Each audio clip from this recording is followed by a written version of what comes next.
रानी अवंतीबाई लोधी, उनकी जयंती पर मैं सभी लोगों को बधाई देना चाहता हूं। रानी अवंतीबाई लोधी जी को जब हम याद करते हैं, वो समय क्रांतिकारियों का, जिस समय देश के प्रति और मिट्टी के प्रति लोगों ने अपनी कुर्बानियां दी। रानी अवंतीबाई हमेशा याद की जाएंगी।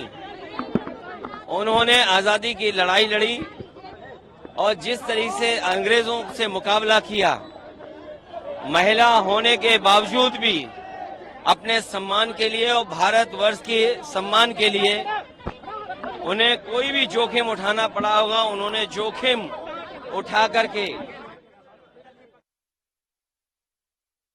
और देश के प्रति पूरा अपना जीवन लगा दिया।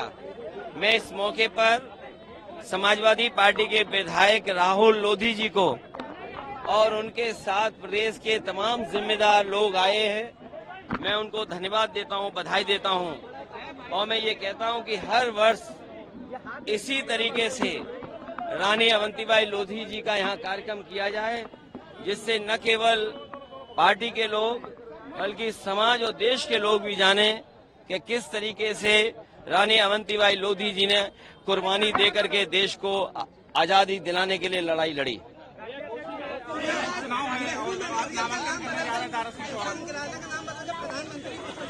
देखिए, अरे दिल्ली क्यों जाते हो? यहाँ से 100 मीटर दाएं चले जाओ। ये लोक भवन बना था जनता के लिए। अगर किसी की प्रतिमा लगानी थी तो समाजवादी सरकार में हम लोग भी प्रतिमा लगा सकते थे, लेकिन हमें कोई नाराजगी नहीं है कि देश के प्रधानमंत्री अटल बिहारी वाजपेयी के नाम से, और आज उनको हम याद भी करते हैं कि जहां देश के वो प्रधानमंत्री बने, लेकिन समाजवादियों का काम ही उनके नाम के लिए याद किया गया।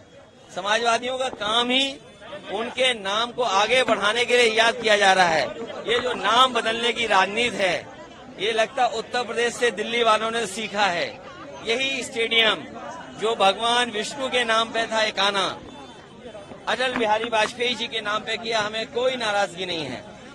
और हमें खुशी तब होती जब उनके गांव बटेश्वर में भी एक यूनिवर्सिटी बन जाती, तो शायद उनके परिवार के लोगों को और शुरुआती समय पे जिन्होंने उन्हें राजनीति में आगे बढ़ाया, उनका भी सम्मान हो जाता।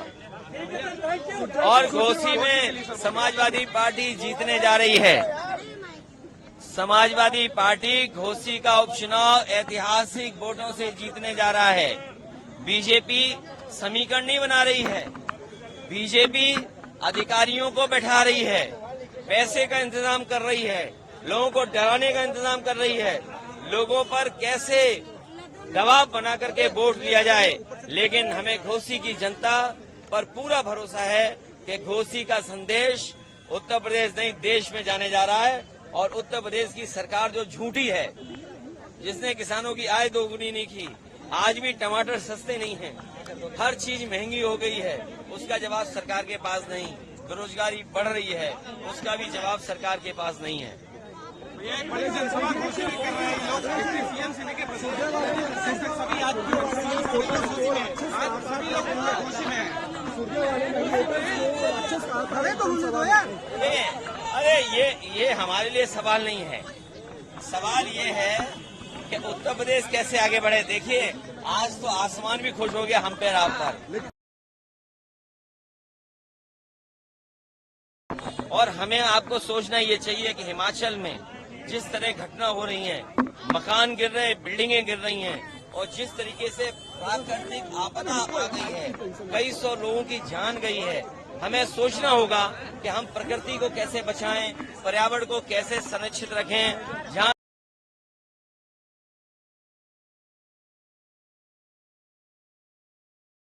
हमारे पहाड़ क्यों गिर रहे हैं और पहाड़ कैसे बचेंगे, नदियां कैसे बचेंगी, उस दिशा में भी सरकार को सोचना चाहिए। भैया, डिप्टी सीएम से लेकर प्रदेश अध्यक्ष सभी आज आप जनसभा में जा रहे हैं। घोसी में बड़ी जनसभा इन लोग ने रखी है।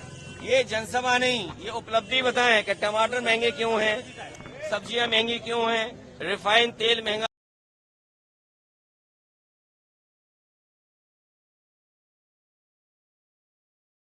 निकाल करके अमीरों की जेब भर रहे हो, इसका जवाब क्या है? और ये भी बता के आए कि घोसी में कितने नौजवानों को नौकरी और रोजगार इन्होंने दिया है।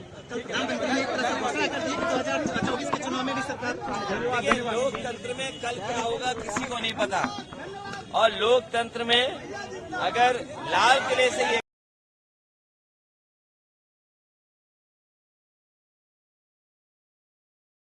लाल किले से कही गई थी कि किसान हमारा खुशहाल होगा, हमारे नौजवानों को करोड़ों नौकरी मिलेंगी, वो भी लाल किले से कहा गया था।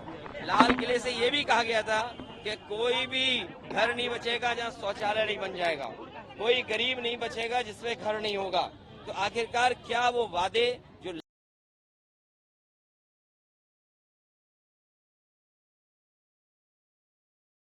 पड़ेगा, इनके खिलाफ मतदान होगा। ये अब लाल किले का आखिरी भाषण था।